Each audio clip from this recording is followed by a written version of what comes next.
Bien, retomando lo que son las áreas netas, que es lo que vimos en el video anterior, que ya vimos que es restarle los agujeros al área bruta.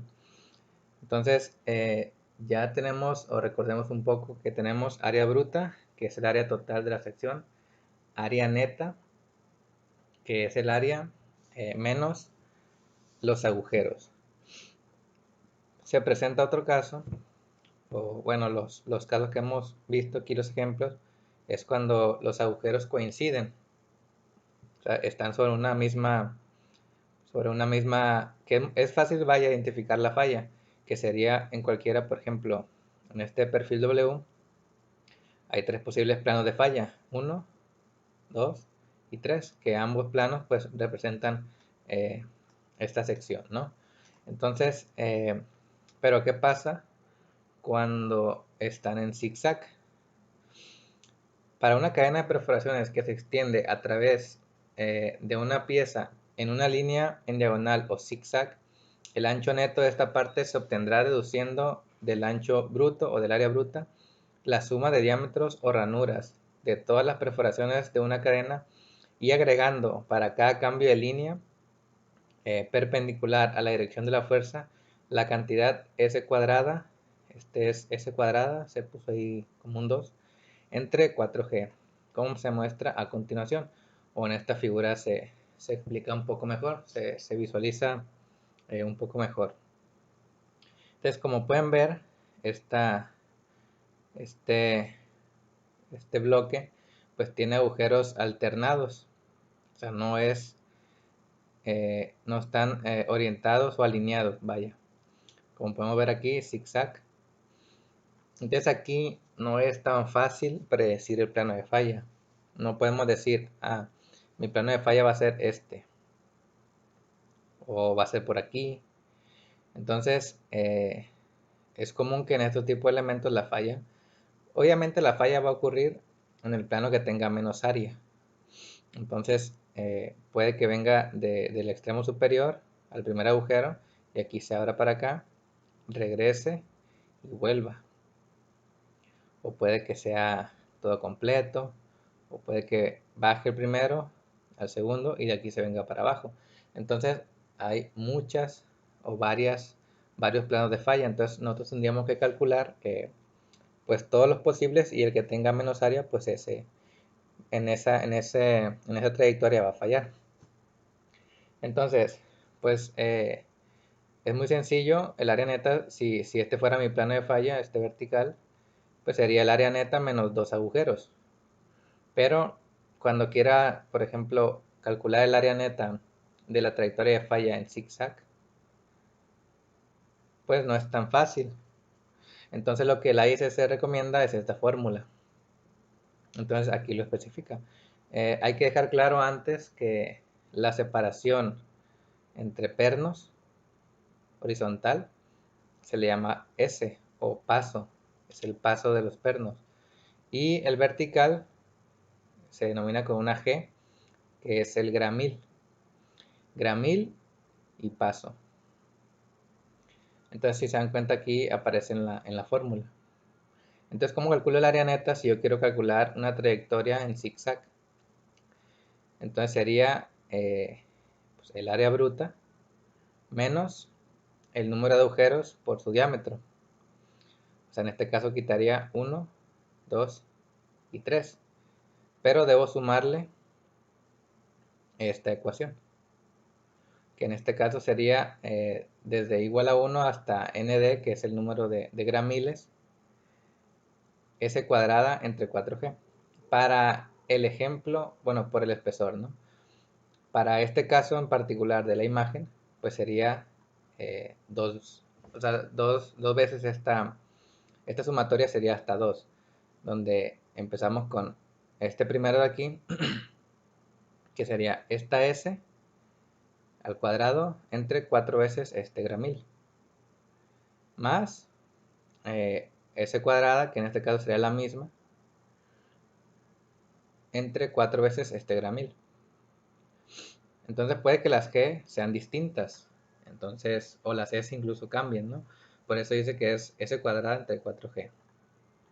Si hubiera hacia abajo más conexiones, pues sería otra S al cuadrado y otra 4G, ¿no? Esa sería la manera de proceder.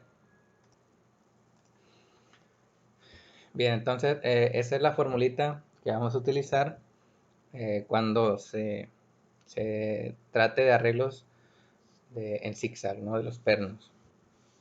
En la práctica, pues si uno puede evitarlo, pues lo hace, ¿no? Pero en ocasiones se requieren por falta de espacio, por cuestiones de que entre perno y perno se debe cumplir una separación mínima. Entonces, si la placa es muy pequeña y no me cumple esa separación, pues lo que puedo hacer es alternar los pernos y así cumplir. Entonces, hay situaciones donde se requieren y pues hay que utilizarlo. Entonces, la manera de calcularlo, la trayectoria de falla, es con esta ecuación, ¿no? Entonces, este tipo de problemas son un poquito más laboriosos debido a que pues hay varias formas de falla, puede haber varias trayectorias, ¿no? Nosotros debemos identificarlas y ya que las tengamos identificadas, calcular para todas ellas el área neta y pues la trayectoria que tenga menos área, esa es por donde ocurrirá la falla. Entonces, así se calculan las áreas netas en zigzag, esta ecuación. Ya aquí abajo pues nos dice qué es cada cosa, ¿no? N el número de agujeros, número de gramiles, T es el espesor del elemento o paso, aquí está, y G el espaciamiento transversal medido a centros, que se le conoce como gramil. Bien, hasta aquí hemos estudiado lo que es el área bruta y el área neta. AG, a subíndice G y AN. Pero si nos damos cuenta, en las ecuaciones de la fractura, nos aparece un AE, que es el área neta efectiva. Este término entra debido a que en muchas ocasiones el elemento, ya sea por ejemplo un ángulo, un perfil W, un canal, no está conectado en todas sus partes. En todas sus partes me refiero a que, por ejemplo, un perfil W, por ejemplo, este ejemplo no está conectado en todas sus partes debido a que le falta conexión en el alma. Y este de aquí, este canal, no está conectado en todas sus partes debido a que le falta conexión en sus patines. Entonces, ¿cómo afecta eso a la resistencia?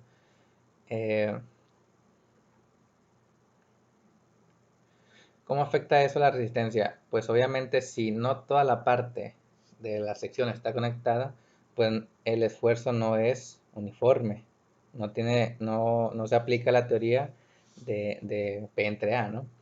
Entonces aquí vamos a ver la pequeña definición donde se introduce un factor U, donde el área neta efectiva es igual al área neta por un factor U.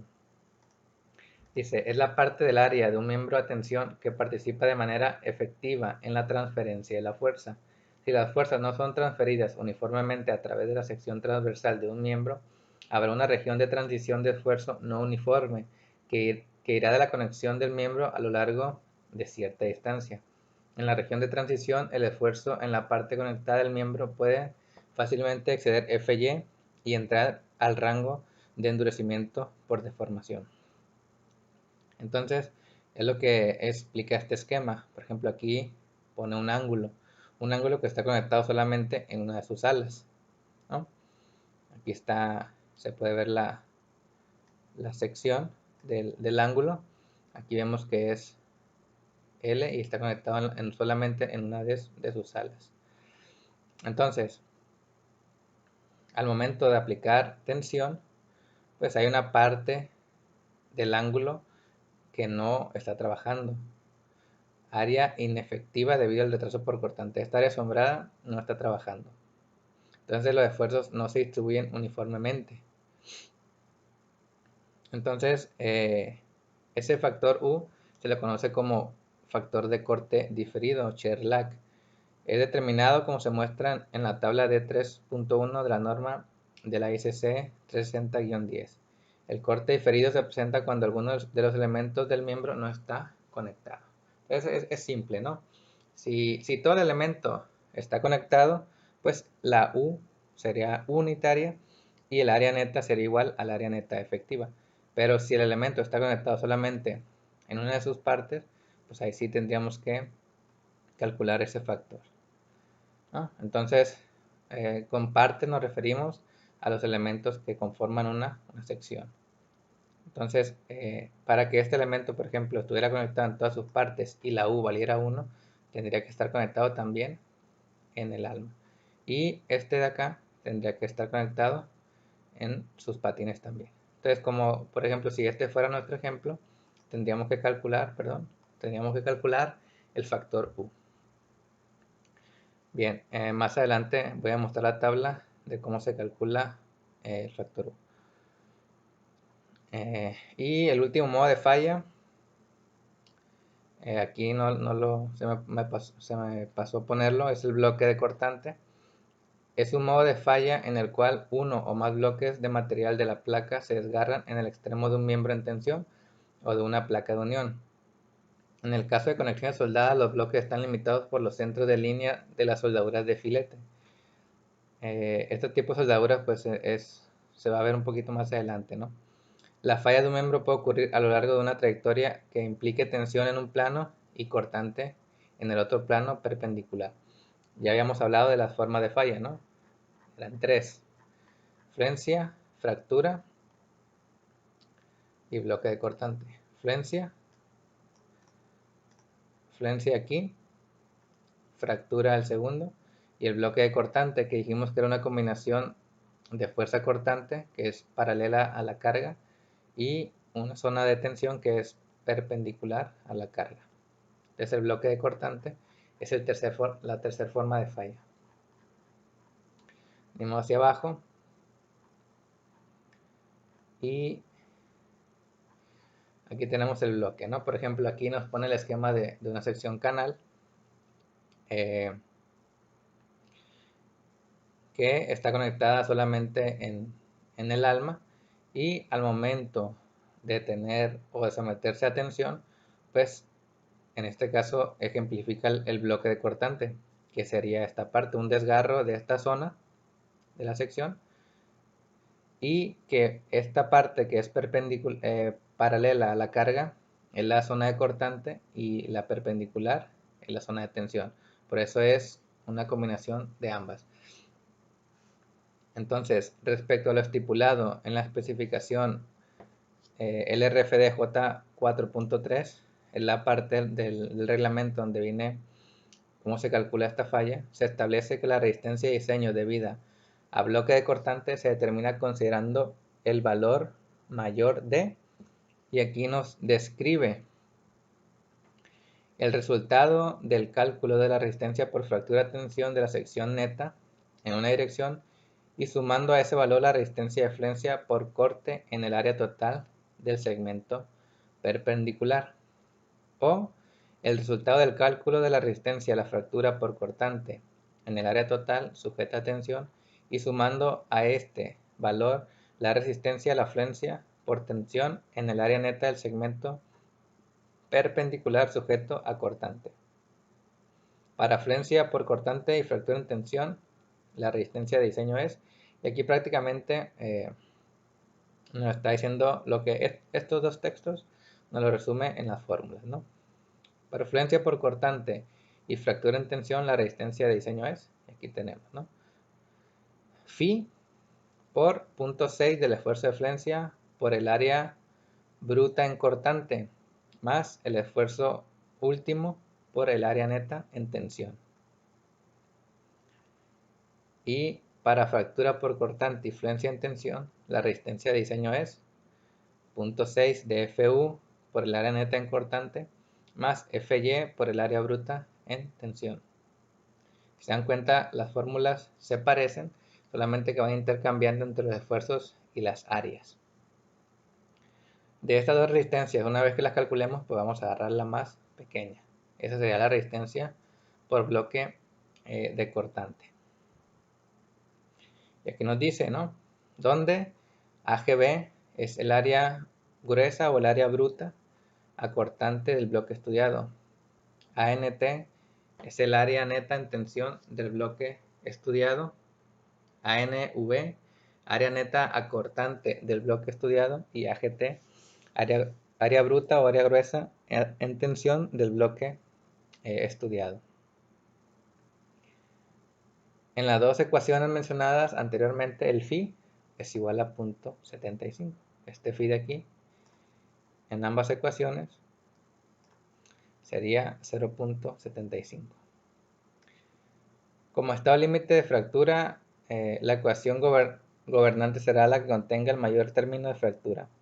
Para llevar a cabo el diseño de miembros en tensión es necesario considerar una limitante en la relación de esbeltez. Esta será satisfecha si también el reglamento especifica que hay que cuidar los elementos, ¿no? O la esbeltez de los elementos. Atención, no es un requisito como no es tan, o sea, no es tan indispensable debido a que es un elemento sujeto a tensión, pero sí se recomienda que el radio de giro mínimo de la sección sea mayor o igual a la longitud del miembro entre 300. Entonces, nosotros sabemos cómo que las secciones generalmente tienen dos radios, el eje X y el eje Y. Entonces, independientemente, nosotros tenemos que agarrar el menor y compararlo con eso. Si no se cumple, es recomendable cambiar de sección. Entonces aquí donde R corresponde al radio de giro mínimo de la sección transversal y R corresponde a la longitud del miembro a diseñar. Bien, esta tabla es la tabla D31, factor de corte diferido para conexiones de miembros en tensión. Entonces, nos dice los casos, la descripción y la fórmula.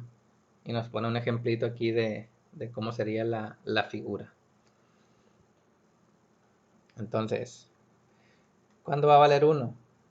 Cuando todos los miembros en tracción donde la carga es transmitida directamente a cada uno de los elementos de la sección por conectores o soldaduras. Entonces lo que platicamos, ¿no? Cuando el elemento esté conectado en todas sus partes, el factor U sería 1. Por lo tanto, en ese caso, el área neta sería igual al área neta efectiva. Y aquí no nos da un ejemplo porque no, simplemente si es un ángulo y está conectado en sus dos alas, U vale 1. Si es un canal y está conectado en sus dos patines y en el alma, la U vale 1. Si es un perfil W y está conectado en sus patines y en el alma, la U vale 1. Entonces ese sería el caso o el primer caso. Número 2. Todos los miembros en tracción, excepto las planchas y tubos, donde la carga es transmitida por solo alguno de los elementos de la sección por conectores o soldaduras. Alternativamente, el caso 7 puede ser utilizado para perfiles W, M, S y HP. Estos perfiles pues ya los hemos estudiado anteriormente.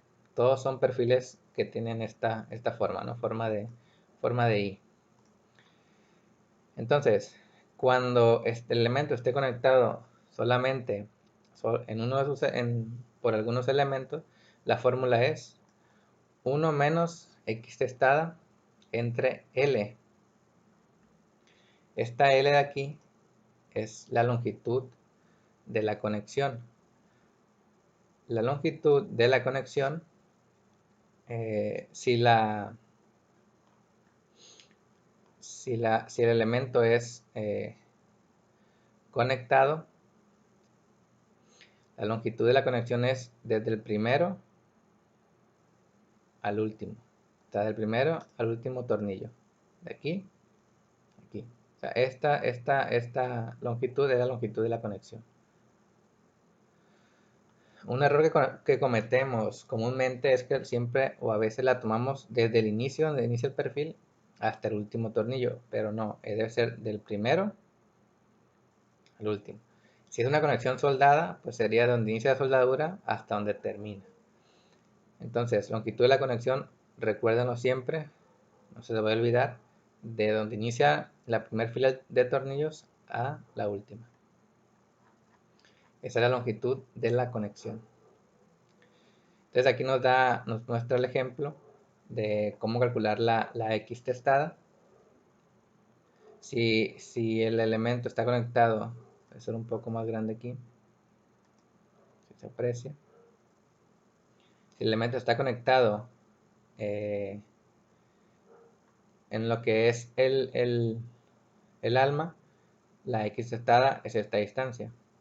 Y si el elemento está conectado en lo que son los patines, la X testada sería esta distancia horizontal, ¿no? Perdón, vertical. Y L de la conexión pues tiene que ser un dato conocido, ¿no? Nosotros necesitamos saber si es con tornillos o en su caso si es soldada, ¿no? Entonces estas distancias pues vienen en las descripciones de los perfiles, ahí la podemos encontrar, ¿no? Entonces, bueno, aquí que son el caso más común o a veces que el perfil W es un caso común, dice, el caso 7 puede ser utilizado para perfiles W, M, S y HP. Entonces venimos al caso 7 y nos dice perfiles W, M, S o HP o T cortadas a partir de estos perfiles. Si U es calculado según el caso 2, se permite utilizar el mayor valor. Entonces, alternativamente al caso 2, podemos utilizar el caso 7 para evitarnos usar la fórmula. Dice, con ala o patines conectados con 3 o más conectores por línea en la dirección de la carga. La U va a valer si BF es mayor o igual a 2/3 de la D. Si ustedes revisan cuando vimos los perfiles, para un perfil de esta configuración, BF es el ancho del patín y la D es el peralte total. Entonces, si el ancho del patín es mayor o igual a 2/3 el peralte efectivo, la U vale 0.90.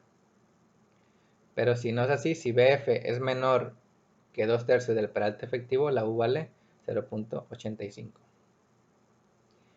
Y si la conexión no es en los patines, es en el alma, dice, con un alma conectada con 4 o más conectores en la dirección de la carga, la U vale 0.70. Aquí nos limita, ¿no? Si no se cumple esto, o sea, si no tiene 3 o más conectores, o sea, 3 o más tornillos, no podemos utilizar este caso y nos iríamos directamente a calcularlo con esto, con el caso 2. Al igual que en el alma, conectada con 4 o más conectores en la dirección de la carga, ¿no? La U sería 0.70. Si no se cumple 4 o más, nos vamos para acá, con el caso 2. Ahora, si ustedes la calculan con ambos casos, con el 2 y con el 7, se permite utilizar el mayor valor. Entonces, aquí están prácticamente, son varios casos. En sí, esa sería la manera de utilizar esta tabla. Y pues según el perfil o el caso que tengamos, pues la aplicamos, ¿no? Aquí está para conexiones soldadas, para HSS circulares, cuadrados, aquí con la conexión que atraviesa el perfil al centro o cuando se conecta por el contorno. Y ángulos también aplica a este caso, ¿no?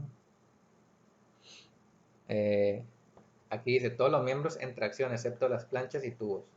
Por eso aquí dice planchas y tubos. Pero si es un canal, si es un ángulo, se aplica esta ecuación, ¿no? Esa ecuación es general. Entonces, dependiendo de nuestro caso, pues vamos a calcular el factor U. Ojo, aquí solamente pues todos estos datos son conocidos. No se nos va a olvidar que el L de la conexión es siempre de donde inicia el primer tornillo a la última línea de tornillos. Si es conexión soldada, sería de donde inicia la soldadura hasta donde termina.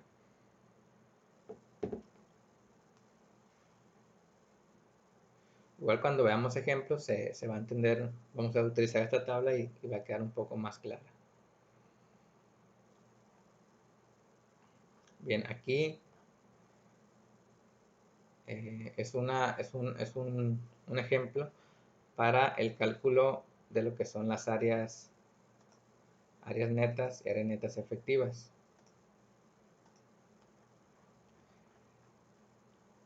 Entonces, dejen ver el dibujo.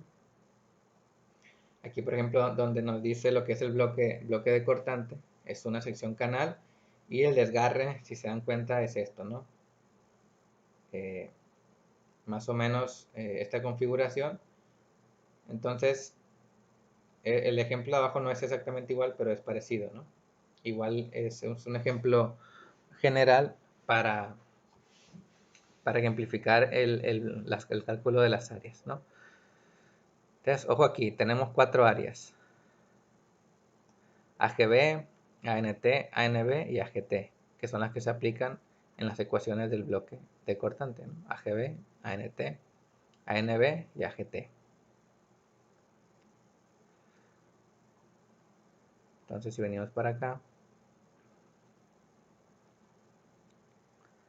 entonces imagínense que este sería la forma de falla. Le digo, es parecido al de arriba, no es exactamente igual, pero la idea aquí es ejemplificar cómo sería el cálculo de las áreas. Imagínense que aquí estaba nuestro bloque y debido a la tensión pues se desgarró esta parte, ¿no? Aquí estos agujeros pues eran tornillos que se desgarraron, ¿no? Entonces si se dan cuenta se parece mucho a la imagen de arriba, a esta, ¿no? O sea, bajo una carga de tensión esto se desgarró. Entonces la única diferencia es que aquí, este de aquí está acá y este de aquí está un poquito hacia acá, ¿no? Pero la idea es ejemplificar el cálculo de las áreas. Entonces imagínense que este es nuestro caso. Aquí tenemos lo que es cierta configuración o ciertas nomenclaturas que igual van a ser datos conocidos, ¿no? Por ejemplo, la longitud de la falla, que va a tener a lo mejor un valor ya numérico en un ejemplo numérico, y ancho de la falla o ancho del bloque, longitud del bloque y ancho del bloque.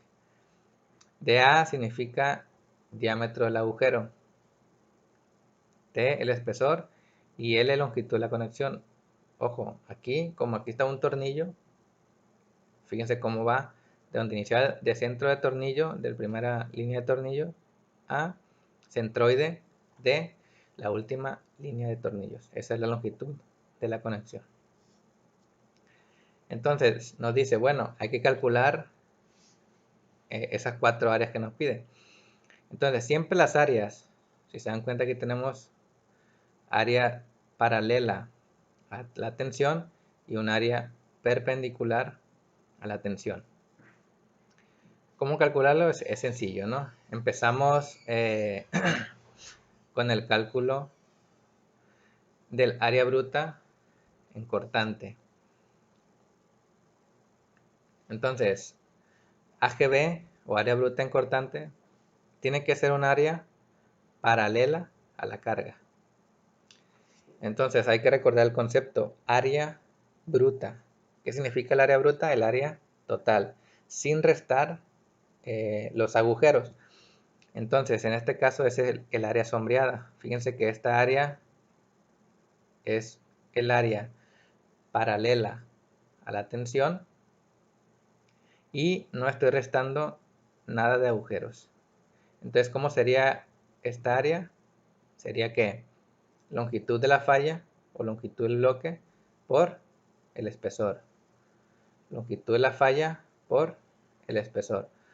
Por 2 en este caso. ¿Por qué? Porque acá hay otra igual.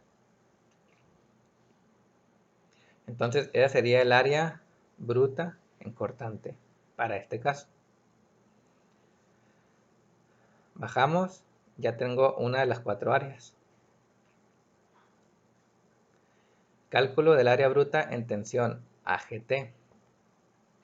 Pues el área bruta en tensión tiene que ser un área que esté perpendicular a la tensión última, que en este caso sería esta de aquí. Como sigue siendo área bruta, pues es el área sin restar los agujeros. Entonces esa área se calcula como ancho de la falla, que es aquí, por el espesor. Ancho de la falla por el espesor. Y así se calcula el área bruta en tensión. Ya tengo 2 de las 4 áreas. Bajamos. Ahora sí, cálculo de área neta. Área neta, recuerden que es áreas brutas menos los agujeros. Entonces en las áreas netas, ahora sí se calculan o se restan los agujeros. Entonces el área neta en tensión sería esta área que está perpendicular a la carga, menos, ¿cuántos tornillos hay aquí? Pues solamente hay uno. Entonces voy a restarle esa área que está aquí en color negro sombreado, que es igual al diámetro del agujero por el espesor. Entonces ANT o área neta en tensión es ancho de la falla por el espesor menos, en este caso, un tornillo, un diámetro por espesor. ¿Que es igual a qué? Pues el área neta es igual al área bruta, que era toda el área completa, menos el área del tornillo, ¿no? O la proyección del área del tornillo, que es diámetro del agujero por el espesor de la placa. Y ya tengo, en este caso, ANT. Y ya nada más me falta una, que sería el área neta en cortante.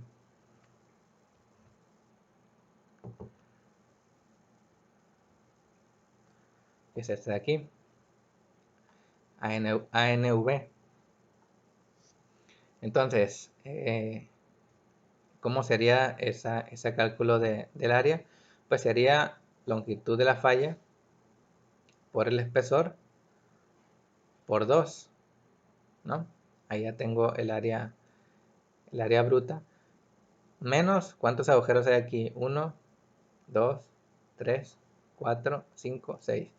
Entonces voy a restarle 6 veces el diámetro del agujero por su espesor. Por lo tanto, el área neta en cortante es igual al área bruta en cortante, que ya la había calculado anteriormente, menos 6 veces el diámetro del agujero por el espesor. Entonces así se calcula lo que son las 4 áreas: área bruta en cortante, área bruta en tensión, área neta en cortante y área neta en tensión. Una vez que tenga esas áreas, las meto a las fórmulas del bloque de cortante.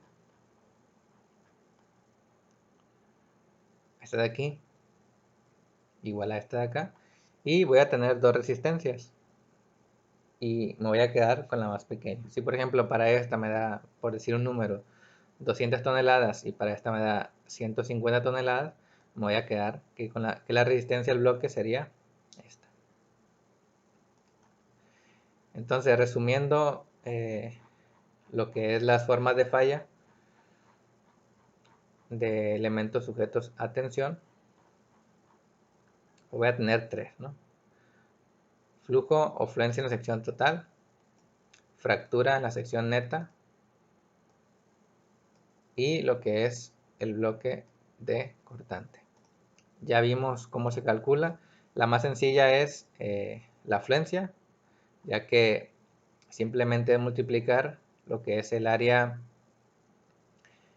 bruta por el esfuerzo de fluencia que estemos usando y multiplicarlo por un factor phi. Y ya con eso tenemos la P. Aquí le puse P1, pero sería PR, P resistente. Y cuando calculemos la fractura, pues ahí sí, ¿no? Vamos a depender si Aquí también la fórmula es pequeña, o sea, esfuerzo último por área neta efectiva. Si el elemento está conectado en todas sus partes, pues la U sería 1, pero si no, ya tendríamos que meternos un poco más a detalle a calcular lo que es el área neta efectiva. Pero igual es una fórmula relativamente sencilla, la que más labor lleva, en este caso sería lo que es el bloque de cortante, ya que tendríamos que hacer deducir lo que es el desgarre o el bloque de cortante, y una vez que lo tengamos deducido, pues calcular las 4 áreas que nos piden las fórmulas. Otra cosa también es que si el arreglo de los pernos es en zigzag, pues tendríamos que aplicar la formulita que vimos acá, ¿no? Está aquí. Y pues hay que ver todas las posibles trayectorias de falla, se calculan todas y se toma o nos quedamos con la más pequeña, ¿no? Entonces, en general eso es lo que hay que saber de elementos sujetos a tensión. Ya lo siguiente sería pues empezar a ver ejemplos, ¿no?